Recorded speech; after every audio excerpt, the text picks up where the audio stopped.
যারা বর গলায় বলেছে যে বাংলাদেশে যা মাজার আছে সব ভেঙে ঘুরিয়ে চোরমার করে দাও, তাদেরকে ধরে এনে আইনগতভাবে শাস্তি দেওয়া হোক।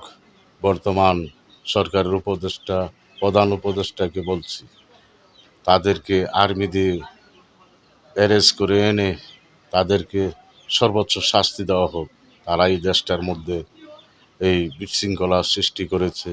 সাধারণ পাবলিকের কোনো দোষ নেই। তারা যারা এই মাজার ভাঙ্গার নেতৃত্ব দিয়েছে তাদেরকে ধরে এনে তাদেরকে শাস্তির আওতায় আনা হোক।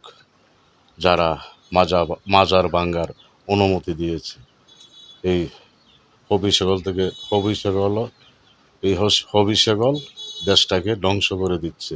এই হবিষ্যের বাচ্চারা এই দেশটাতে এই ইসলামের নামে কলঙ্ক।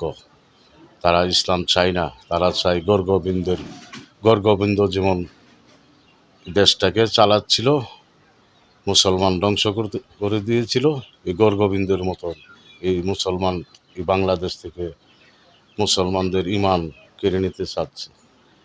360 জন আউলিয়ারা এই দেশে ইসলাম প্রচার করেছে, গর্গবিন্দর পতন করেছে।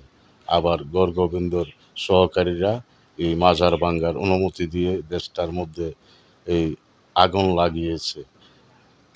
কেউ মাজার ভাঙ্গে আর কেউ মসজিদ মাদ্রাসায় আক্রমণ করতেছে। দোষ শুধু তাদেরকে গ্রেপ্তার করুন। আসসালামু আলাইকুম।